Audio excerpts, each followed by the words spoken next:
Well, let's talk about employer-employee. This is a sensitive one for me. Just a footnote on slavery. Almost half of the 100 million people of the Roman Empire were slaves. The New Testament does not condemn slavery as such. Every true believer is a doulos of Christ.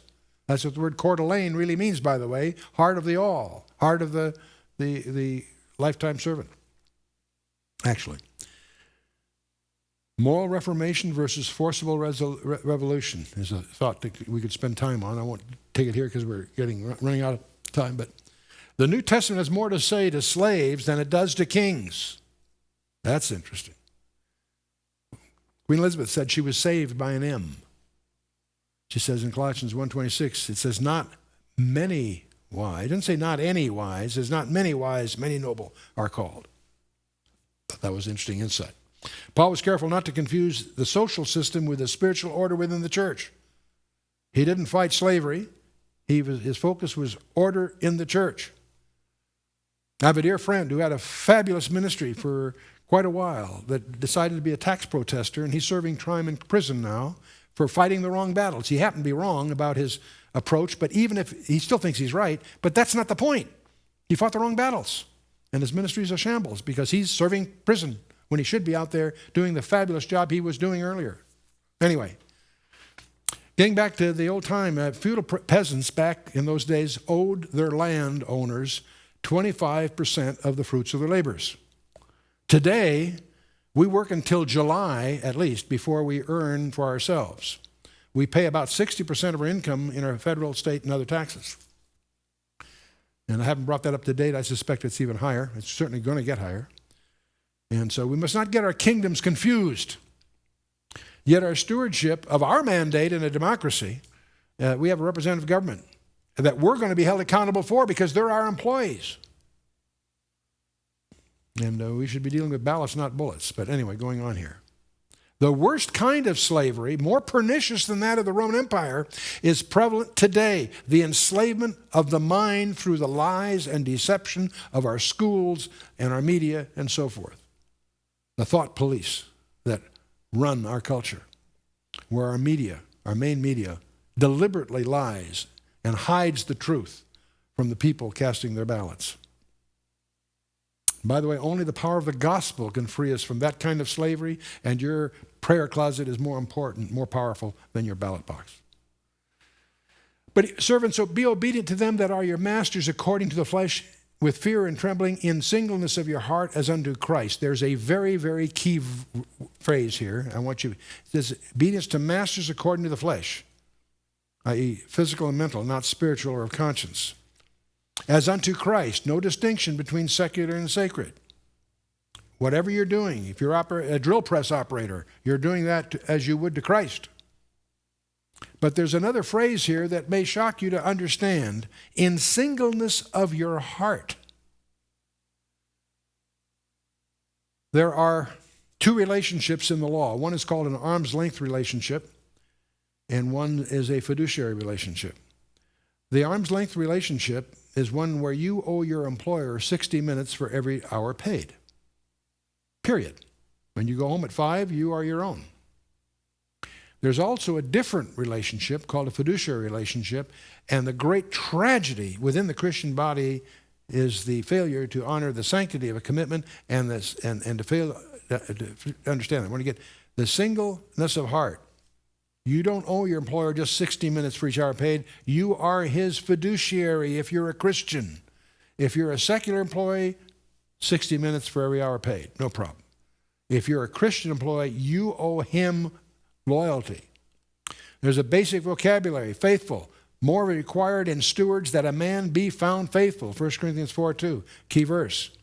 What do we mean by faithful?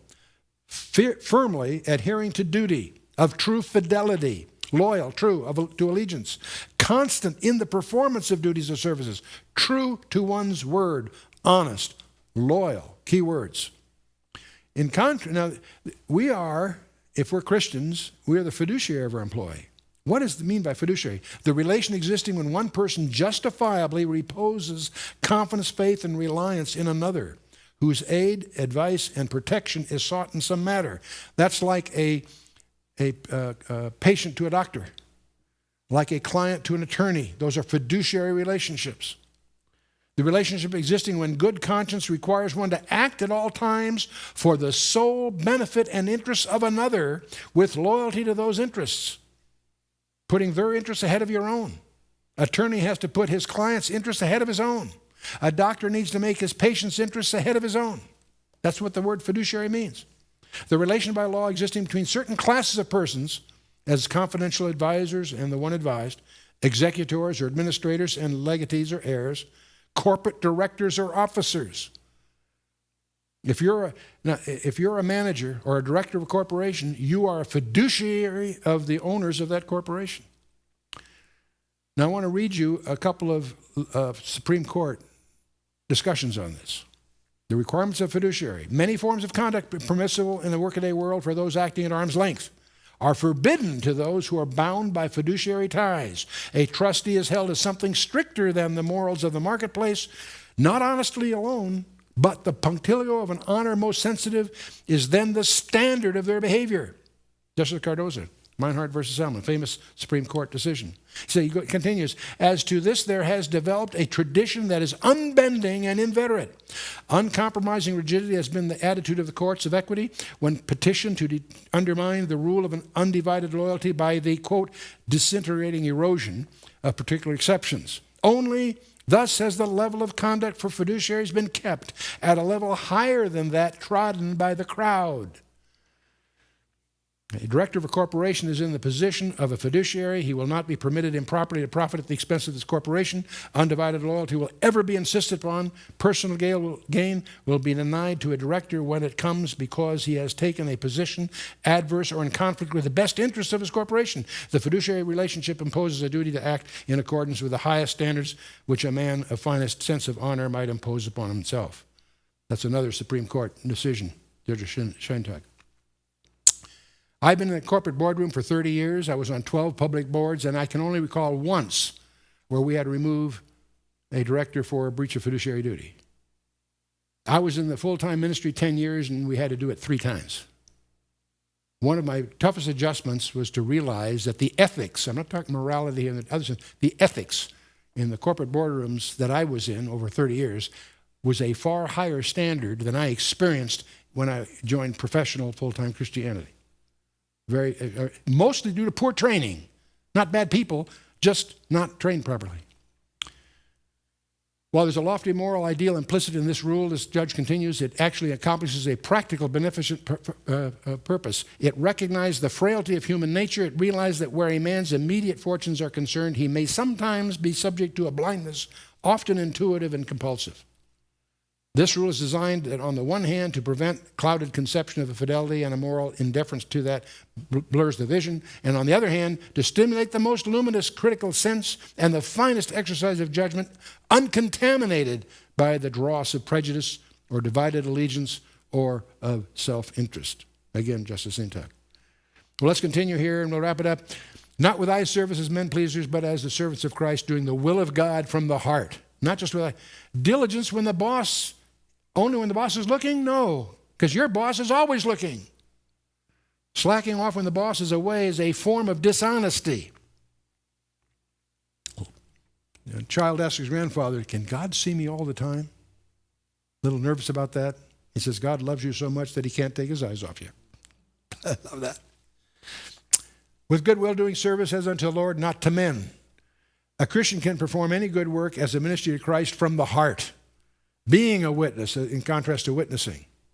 Many of us are undercover Christians. Our neighbors, members of the family don't even know we're sold out to a coming king. What if the master is overbearing, abusive, and unreasonable? Now you do this as unto the Lord. As unto the Lord. Knowing that whatsoever good thing any man doeth, the same shall he receive of the Lord, whether he be bond or free. Your wages that you're earning are just temporal. Your real rewards are from him, the big boss. The same shall he receive of the Lord. I love this little story. I'll throw it in here. An old missionary was returning from many years of sacrificial service in Africa. And on the same ship, as it was landing in New York, President Theodore Roosevelt was returning from a big game hunt in Africa. When the ship docked, great crowds in the press were there to greet the president. The old missionary's wife walked off unnoticed and made their way to a cheap hotel. And the missionary was really upset. That doesn't seem right. We gave our lives in Africa to win souls to Christ. And when we arrive home, there's nobody to greet us. The president shoots some animals and receives a royal welcome. The missionary complained. His wife straightened him out. Says, we're not home yet. I love that. And ye masters, do the same things unto them, forbearing, threatening, knowing that, now here's the remark for the employers. Ye masters, do the same things unto them, forbearing, threatening, knowing that your master is also in heaven. Neither is there respect of persons with him. Masters should be fair, kind, and honest, because the same thing applies to them. 1 Corinthians 4:2. More is required in stewards that a man be found faithful. Now, who is our ultimate fiduciary? We're being called to be a fiduciary. Who is our ultimate fiduciary? Christ himself. Put our interests ahead of his own? Wow. Now, there's a glossary. It's going to be part of the final exam for this little series. There's a number of words we throw around we may not have thought through very much. So let me just throw a little glossary up here. Conspiracy. That's planning and acting together secretly, especially for an unlawful or harmful purpose. That's what we mean when we use that term conspiracy.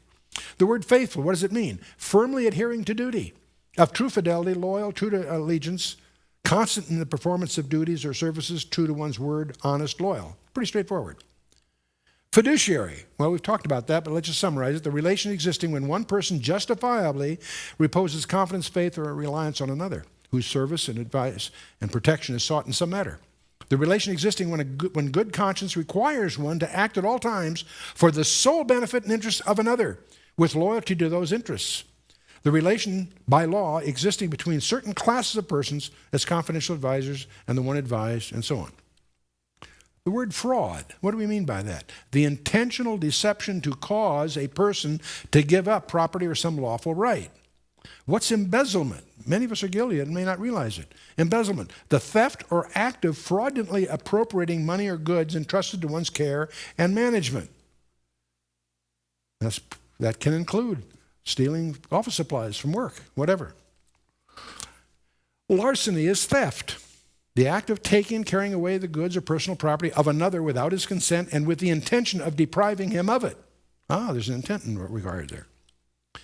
Misfeasance, malfeasance, and nonfeasance. Those are important words. Misfeasance, wrongdoing, a misdeed or trespass, specifically the doing of a lawful act in an unlawful manner so that there's an infringement on the rights of another or others. That also includes what we call malicious compliance in certain situations. Malfeasance, evil doing, ill conduct, the commission of some act which is positively unlawful, wrongful conduct that affects, interrupts, interferes with the performance of official duties. And the final one is nonfeasance, a failure to perform a duty, an omission of an act which a person ought to do. Wow. Well, so much for this, our final session. We're going to now finish chapter 6 and the epistle next time, going in our desperate warfare that you and I are engaged in. You and I are presently engaged in a warfare. Did you realize that? Are you equipped and prepared for that warfare? Or are you a sitting duck? You're going to study the armor of God next time, Ephesians chapter 6, verse 10 to 18, and also Paul's closing comments. And supplementally, if you have time, I suggest you read Daniel chapter 10 in preparation for next time. Praise God.